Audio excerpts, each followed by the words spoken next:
तो नमस्कार दोस्तों, स्वागत है मगन ट्यूटोरियल्स में। उम्मीद करता हूं सब लोग स्वस्थ होंगे, व्यस्त होंगे, ज़बरदस्त होंगे। दोस्तों, एक बड़ी अजीब सी खबर मैं इसको कहूँगा। अजीब सी इसलिए कह रहा हूं कि एक बार फिर देश की सर्वोच्च अदालत ने उत्तर प्रदेश सरकार की लताड़ लगाई है, खूब जम के फटकारा है। किस लिए फटकारा है?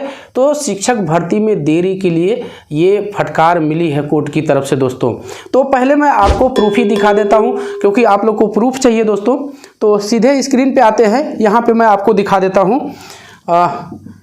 यहाँ पे देख लीजिए, ये उत्तर प्रदेश यूपी में शिक्षक नियुक्ति में देरी पर सुप्रीम कोर्ट खफा, पूछा क्या हमें चलानी है सरकार। दोस्तों, इससे बड़ी और बड़ी मतलब क्या कहें, लताड़ फटकार जो भी कहें, बड़ी नाराज़गी क्या हो सकती है। कुछ इसमें स्टेप्स दिखा देता हूं जो सरकारी अधिवक्ता और कोर्ट के बीच में बातचीत हुई है। यहां पे देख लीजिए, पीठ ने कहा, राज्य बता रहा है कि परियोजना के लिए 2115 शिक्षक पर्याप्त हैं। याचिकाकर्ता ने बताया कि 13 लाख विशेष आवश्यकता वाले छात्र हैं। तो दोस्तों, आप क्या कहेंगे, क्या 13 लाख बच्चों को 2115 शिक्षक पढ़ा सकते हैं? क्या आप सोच सकते हैं? पीठ ने तब राज्य सरकार से कहा कि अपनी कार्य योजना बताएं। सरकार की तरफ से जो अधिवक्ता हैं उन्होंने क्या कहा है दोस्तों, देख लीजिए। प्रक्रिया चालू है, नोडल शिक्षकों की नियुक्ति की जा चुकी है। अब पीठ, यही समस्या है, नियमित नियुक्तियां नहीं की जाती हैं। सरकार, नोडल शिक्षकों को प्रशिक्षण दिया जाता है। पीठ ने क्या कहा, पर प्रशिक्षितों को इंतजार कराया जाता है। यह बैक डोर भी नहीं, बैक वेंटिलेटर है। अब ये देख लीजिए दोस्तों, इससे तल्ख टिप्पणी क्या हो सकती है। आगे भी आपको दिखा देता हूँ, आगे भी मैं आपको कुछ दिखा देता हूँ इसमें। ये देख लीजिए, इस पर पीठ ने पूछा क्या यह इस सदी में हो पाएगा, इससे बड़ी लताड़ क्या हो सकती है। वकील ने जवाब दिया, अदालत हमें निर्देश दे सकती है। पीठ ने कहा, क्या पूरी सरकार हमें चलानी है? आप हमें निर्देश देने के लिए कह रहे हैं, इसके बाद आप कहेंगे कि न्यायालय अपनी सीमा का उल्लंघन कर रहा है।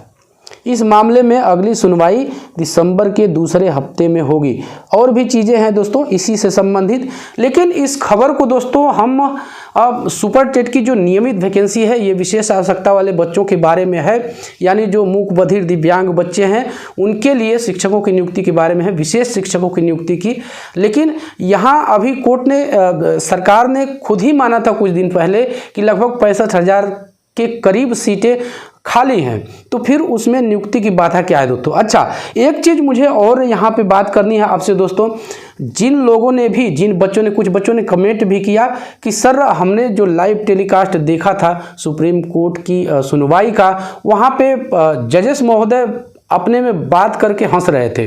तो कितनी विडंबना है। एक तरफ वही कोर्ट सरकार को फटकार लगाती है कि आप नियुक्तियाँ जल्दी से जल्दी कीजिए, दूसरी तरफ बच्चों की, मैं तो इस कार्रवाई को, इस सुनवाई को कहूँगा कि बच्चे के भविष्य वहाँ पे अटका हुआ है।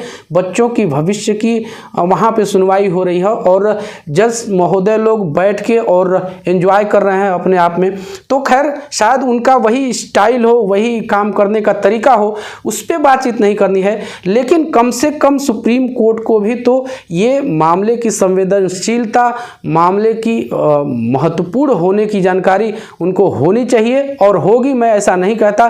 तो फिर न्याय आने में क्या कहें उसको, फैसला आने में इतना विलंब क्यों हो रहा है? जब आप एक तरफ कोर्ट की तरफ से सरकार को लताड़ रहे हैं और दूसरी तरफ जो बीएड बीटीसी मामले का फाइनल डिसीजन है वो भी नहीं आ पा रहा है, तो हम किधर जाएं? मैं तो कभी कभी दोस्तों, मेरा कभी कभी खोपड़ी पूरी तरह से घूम जाती है कि आखिर कौन सही है। कोर्ट में मामला अटका हुआ है, 3-4 सुनवाइयों से मेरी नज़र है उसमें, मैं देख रहा हूँ आगे भी सुनवाइयाँ हमने देखा है 5 से 7 मिनट की सुनवाई होती है। फिर इसके बाद जो जजेस महोदय हैं वो अपना काम में बिजी हो जाते हैं, सुनवाई पूरी हो गई।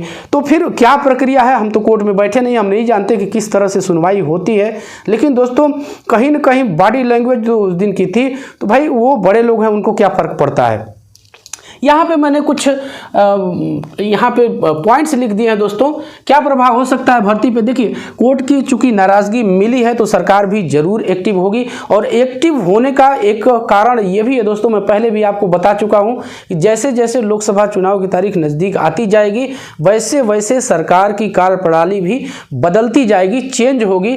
तो आप लोग कृपया बिल्कुल मायूस न होइए, बीएड बीटीसी मामले का भी निपटारा होगा, फैसला आएगा और वैकेंसी भी आएगी दोस्तों। आप इतना मान के चलिए कि वैकेंसी आनी है।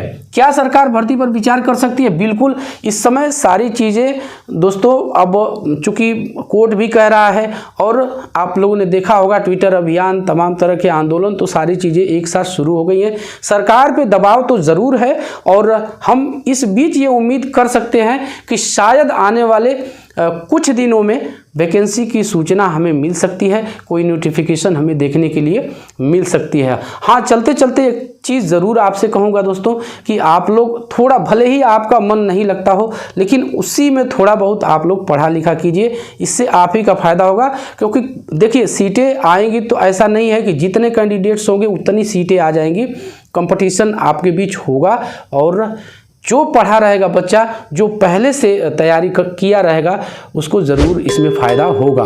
तो इस चैनल पे भी दोस्तों तमाम कंटेंट है, उनका लाभ आप उठा सकते हैं। चलते चलते एक रिक्वेस्ट आपसे ज़रूर करूंगा कि कृपया आप इस चैनल को लाइक, शेयर और सब्सक्राइब ज़रूर कीजिए दोस्तों। जब आप ऐसा करते हैं तो हमें एक मोटिवेशन ज़रूर मिलता है। मिलते हैं अगली वीडियो में, तब तक के लिए नमस्कार।